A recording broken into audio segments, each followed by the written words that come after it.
What is parasitic thinking?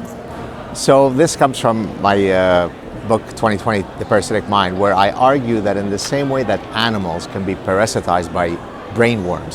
So for example, you have a wood cricket that detests water, but when it is parasitized by a hairworm, it jumps into water to commit suicide because the hairworm needs it to jump into water to complete its reproductive cycle. So to the detriment of the wood cricket, it does something that kills it. And so that was my epiphany, that human beings have the capacity to not only be parasitized by actual brainworms, they could be parasitized by ideological brainworms that causes them to metaphorically jump into the water to their demise. So what are some of these ideas? Postmodernism. Postmodernism basically purports there are no absolute truths. That's what allows you to then say, men too can menstruate, men too can bear children. It's postmodernism that affords the framework for people to depart so much from rationality. Social constructivism is another parasitic idea. It basically argues that everything is due to social construction. Why do men run faster than women? It's because they were socialized to play rough and tumble when they were kids. Nothing could be due to biology. Another one is radical feminism, which also argues that there are no innate biological differences between men and women. So what I do in the book is I basically demonstrate that each of these parasitic ideas began on university campuses and eventually escaped the university campus, and they eventually become the Prime Minister of Canada, because our Prime Minister is basically a walking manifestation of every single one of these parasitic ideas. What do you think makes certain people susceptible? Because obviously there's all sorts of different ideas out there, and some people, they latch on to the parasitic thinking, but other people seem to be able to resist it.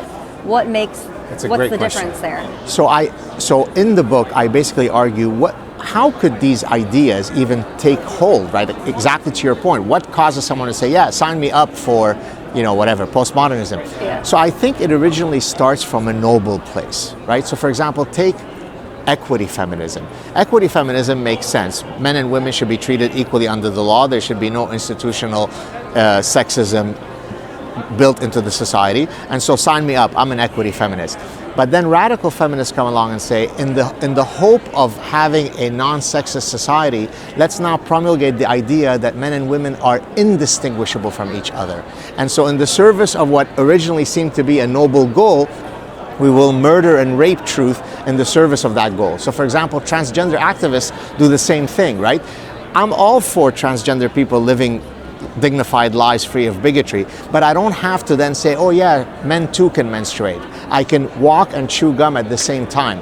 And so I think, to your question, a lot of people have this hyperactive sense of empathy and compassion, right? Empathy and compassion is great, but not when it comes at the cost of murdering and raping truth. So I think some people have an innate inoculation against these parasitic ideas. They see reality as it is, whereas others have this utopian view, even reality can be changed to create a better world. In your book, The Saad Truth About Happiness, the 8 secrets to leading a good life, what would you say is the most important one?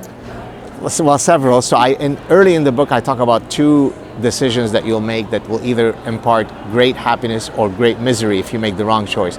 Choosing the right spouse and choosing the right profession. And it's not difficult to understand why. If I wake up next to someone in the morning and that person is someone I like, well, I'm off to a good start. If I now go off to a job and that job makes me feel fulfilled and purposeful and so on, that's great. And then I return at home to the bed next to the person that I like, well, I've cracked the mystery of being happy. Now, of course, the devil is in the details. How do I go about doing that? So I argue when it comes to choosing the spouse, there are 2 opposing maxims. There is birds of a feather flock together, or opposites attract. Do you want to guess which is the best one for having a successful marriage? I don't know. Is it opposites? For short-term mating, that could work. Okay. So for example, if I'm looking for a adventurous sexual situation and I'm introverted, I'm sexually restrained, the prospective person is the exact opposite, they'll bring me out of my shell, that could be a great experience. For a long-term union, birds of a feather flock together. The question though is flocking on which feathers?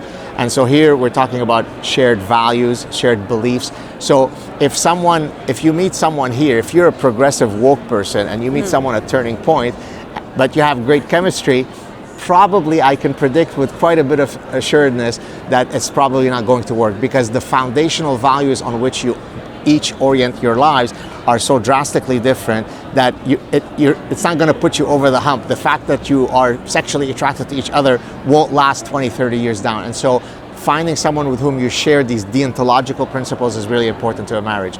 For choosing the best job, I argue that there are two metrics that are really important.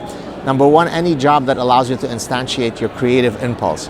You could be a chef, you could be an architect, you could be a professor and author, you could be a stand-up comic. All of these professions are very different, but they share one thing in common. They create something anew from nothing. And that, I think, gives people great purpose and meaning. The second thing that I think really helps in terms of having occupational happiness is temporal freedom. So I work very long days, 18-hour days, but I'm always floating. Now I go off to the cafe for 3 hours to think about my next book, then I go off and read. So I'm not tied to, I don't have what I call scheduling asphyxia. And so if you can have creative impulse and have temporal freedom, you'll be occupationally happy. Okay, so like less attached to like a fixed schedule? Yes. Okay. So think about you're a factory worker. Mm-hmm. Your union mandates when you can go to the bathroom. At 10:30, you get a 5-minute bathroom break. At 12 o'clock, you get a 20-minute lunch break. Notwithstanding whether you like your job or not, the fact that even down to your basic bodily functions, there is a union that's mandating when I can pursue those things is probably not going to make me happy. Whereas, as I said, I work truly very long days. When people wonder, how do you do all that you do? Well, it's because I'm pursuing my passion, and there is no one telling me, other than when I'm doing meetings and so on, there's no one telling me, I expect you to do this from 8 to 12. I just follow where my passion takes me. Now, if you can't do it in your job, because many people don't have that luxury, then try to pursue it in your off job, right? So for example, if you've always wanted to pursue ceramics, instead of sitting and watching 4 hours of mindless television, why don't you sign up at the Adult Learning Center and sign up for a ceramics class? So there are still ways by which I can instantiate my creativity and my passion if I can't get it from my job. 15,000 people at this event, America Fest, Turning Point USA's America Fest, and a lot of them are still in college. And you're a professor, and you've seen, the academic insanity that's going on in the college campuses across the Western civilization. What would be your message to students who are frustrated? A lot of attendees at this event would be frustrated. Pick your courses very carefully, right? So, the reality is it's not as though every single person on a university campus is a blue-haired woke person.